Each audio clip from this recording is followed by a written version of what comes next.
নমস্কার, কেমন আছেন আপনারা? আশা করি আপনারা সবাই খুব ভালো আছেন। আর আমি কিন্তু খুব একটা ভালো নেই। কারণ আমার প্রচুর ঠান্ডা লেগে গেছে। গলার ভয়েস দেখে হয়তো সবাই বুঝতেই পারছেন। আমার আরও একটি নতুন ভিডিওর সাথে আপনাদেরকে অনেক স্বাগত জানিয়ে ব্লগটি শুরু করছি। বাপের বাড়িতে সারাদিন যে কিভাবে কেটে যায় দিনগুলো না বুঝতেই পারি না। আর তার থেকে বড় কথা হচ্ছে সারাদিন তো কোনো কাজ করি না। তাই ভাবছিলাম যে আপনাদের সঙ্গে কি ভিডিও শেয়ার করব।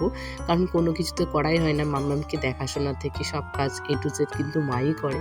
তো তাই আমি ভাবছিলাম যে কি ব্লগ আপনাদের সঙ্গে শেয়ার করব। তারপরে ভাবলাম যে চলেন আজকের একটা ডেইলি ব্লগ শেয়ার করা যায়, যে বাবার বাড়িতে আমার সারাদিন কিভাবে কাটে। যদিও আমার এভাবে কাটে না, তবুও ওই ভিডিও বানানোর জন্য কিন্তু আমাকে করতে হয়েছে। যে সবাই তুলনা করে না যে বাবার বাড়ি শ্বশুর বাড়ির মধ্যে পার্থক্যটা কি, পার্থক্য হচ্ছে এখানেই যে আমি শ্বশুর বাড়িতে যদি থাকতাম তাহলে এত শরীর খারাপের মধ্যেও কিন্তু আমার নিজের কাজগুলো কিন্তু আমাকেই করতে হতো। তার সাথে মাম্মামকে দেখাশোনা, তার খাওয়া দাওয়া সম্পূর্ণ কাজ কিন্তু আমাকেই করতে হবে।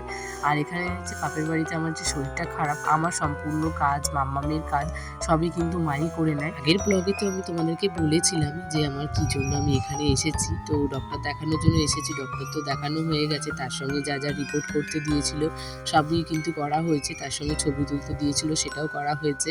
তো রিপোর্টগুলো আসার অপেক্ষায় ছিলাম, আর এটা নিয়ে একটু খুব টেনশনের মধ্যে ছিলাম। আজকে এই রিপোর্টটা দিয়ে গেছে, আর রিপোর্টের মধ্যে একটু প্রবলেম আছে, যেটা একটু সারতে একটু সময় লাগবে। এই জন্য হয়তো আমার এত বেশি কষ্ট হচ্ছিল। তো যাই হোক, খুব ভালোই হয়েছে, এত তাড়াতাড়ি যে ধরা পড়ে গেছে সব কিছু। তো যাই হোক, তাড়াতাড়ি ভালো হয়ে যাবে। বাড়িতে থাকলে তো সব কাজগুলো আমাকেই করতে হয়, আর কখন মনে হয় কাজগুলো সেরে নিজের জন্য একটু সময় বের করব। আর এখানে কি বলতো, সেই চাপটা থাকে না যে আমাকে নিজের কাজগুলো সবসময় আগে শেষ করে নিতে হবে।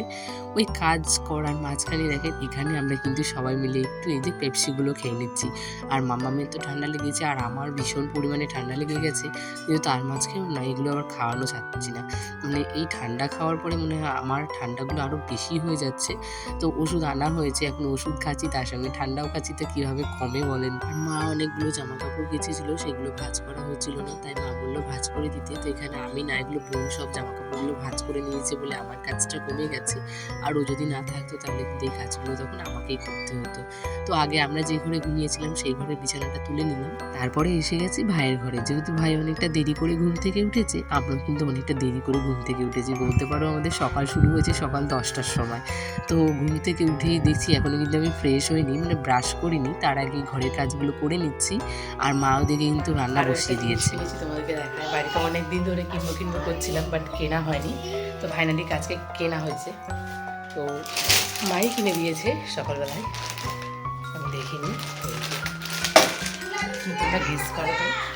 অনেক দিন থেকে আমি বলছিলাম যে একটা সোফার কভার নিতে হবে, কিন্তু নেওয়াই হচ্ছে না। আমার সোফাটা না একেবারে নোংরা হয়ে গেছে কভার না দিয়ে দিয়ে। যদিও আমি বেড কভার একটা পেতে রাখি, কিন্তু সেটা তো আর সবসময় থাকে না। আর মামামের জন্য অনেকটা নোংরাও হয়ে গেছে। তাই আজকে ঘুম থেকে উঠে দেখছি মা আমার জন্য এই যে সোফার কভারটা নিয়ে রেখেছে। এটা দেখে আমার সকালে আরও বেশি মনটা ভালো হয়ে গেছিলো, যেহেতু ওই কী বলতো, আমার যে ওই একটু সোফাটা নোংরা হয়ে গেছে, তো অন্তত ঢাকার জন্য একটা সুন্দর একটা জিনিস পেয়ে গেছি। একটা বেলা হয়ে গেছে, মুখে একটু স্কিন কেয়ার করে নেবো, তারপর স্নান করে নেবো। ভাবলাম যে আজকে একটু স্কিন কেয়ারটা করবো, কিন্তু সেটা আর করাই হলো না। এদিকে মা চিকেন কষাটা করা হয়ে গেছে। তো মা বললো যে একেবারে ব্রাশটা করে আয়, তারপর একটু চিকেন কষা খেয়ে তারপরে স্নান করতে যাবি। তো সেই জন্য ব্রাশ করে এসে চিকেন কষাটা খেয়ে তারপরে একেবারে স্নান করে চলে আসলাম। স্নান করে এসে একটু স্কিন কেয়ার করে নিচ্ছি। তারপর মামামকে স্নান করিয়ে দিয়েছি, আমি খাইয়ে তারপর ঘুম পাড়িয়ে দেবো। আর মাঝখানে দুপুরবেলা অনেকটা বৃষ্টি হয়ে গেছে, আর এদিকে মা জামা কাপড়গুলো আবার দিয়েছিল রোদে।